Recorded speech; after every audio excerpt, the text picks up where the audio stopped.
All right, the Padres, they bounce back. They get a win against the Giants. Obviously, we know yesterday was disappointing, but today was not disappointing from the get-go. First inning, Jurickson Profar with a grand slam.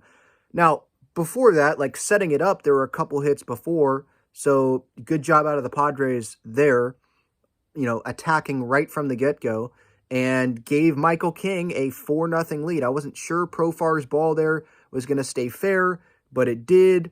And then there was video that came out later in the game that Giants fans were pretty much like heckling Jurickson Profar and calling him a bum, I think, which is funny because he just hit a grand slam off of you, so he's not that much of a bum. Giants fans, I get it. They're booing Tatis. They could be booing Tatis for a couple of different reasons. They booed Manny because it's Manny. I get it. Booed Tatis, is it because of the steroid thing? Is it because it's Fernando just because he's one of the better players in baseball and he's not on the Giants? If it's for the steroid thing, that's pretty funny to me because you're San Francisco Giants fans, Barry Bonds, all that. So that doesn't make a whole lot of sense. I guess if he's one of yours, you love him. If he's not, then you're the worst person ever for doing that. I don't know. I was just laughing that they were, out of the people to boo, I get booing Manny, but they were booing Tatis, and I feel like some of those were because of PEDs, which is kind of conflicting there, when you're Giants fans. But getting to Michael King. Wow. Talk about a bounce-back performance. 7 walks in his first outing, or first start with the Padres against these Giants last weekend at Petco. And he was joking after the game about how, they kind of haven't seen me because I was just giving a bunch of free passes to him.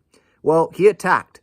Strike machine. He threw, I think, a little over 50% strikes. That's it. That's not good in that first outing against the Giants. Tonight, way better. I think over 60 strikes, less than 100 pitches, pounding the strike zone. Walked one guy, and that one walk, I believe, was in the 7th inning. So he was like the opposite of what he did walk-wise and just outing-wise, really. Shut out the Giants. Bullpen did its job. I mean, another props to Robert Suarez again. Last outing, 5-out save. 5-out save? Yeah. He pitched 5 outs, right? Big outing there. And then this outing, not a save situation, 4-run game. And maybe this is a situation where one former closer wouldn't have pitched and someone else would be going in the game because it's not a save situation. But Suarez goes in, 4-0 game, keeps the shutout, doesn't get the save. He does not care. He is trying to win baseball games for this Padres team, and so I respect that. And Michael King, getting back to him real quick, bounce back. I mean, I'm not saying this is the Michael King we're going to see all season long, but this is the talent that he has. And there's a reason why the Padres made Michael King the centerpiece of that Juan Soto deal. There's a reason why the Yankees did not want to give up Michael King. They tried very hard to not give up Michael King.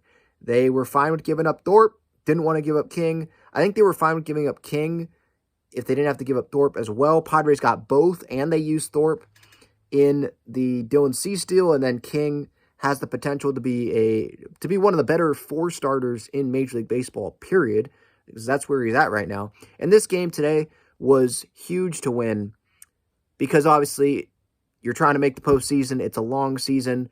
Every win counts, as we realized, if we hadn't realized already, last year with this team. But also because you lose game 1 of this series and Logan Webb is pitching tomorrow. I know the Padres won the Logan Webb game in the home opener, but it's Logan Webb. He's one of the best starting pitchers in baseball, and the Padres have Matt Waldron starting tomorrow. I'm not saying Matt Waldron is going to suck, but you're going to give the advantage to Logan Webb over Matt Waldron. So if the Padres would have lost this game and, they didn't have that big first, because let's think, one negative thing today, right? The offense didn't do a whole lot after the first inning. So if you want to be a whole Debbie Downer about this, you say, well, what happened after the first inning, Ben? And I understand that, but when they win like this, I'm trying to look at the positives. Manny had a hard hit ball today. Merrill continues to swing the bat well. Profar with the home run. Hopefully he continues to play well. King obviously was the bounce back outing. Robert Suarez pitching like that. But not getting swept is big. Obviously, you want to win the series tomorrow. It would be great if they could beat Logan Webb and the Giants tomorrow. But not getting swept is big in this NL West. Not for the NL West specifically, but because the Giants, we think, at least I think, the Giants could be a team that the Padres are going to be battling for one of those final playoff spots this year, assuming that the Dodgers win the division. They can't stop scoring runs, it seems like. Not super surprising. So, yeah, it's just winning a game against a team that could be right there with you in the postseason race at the end of September. It's huge. No doubt about it. So leave your thoughts in the comments. We'll see what happens tomorrow, but really good outing from Michael King. Happy for Jurickson to get that grand slam.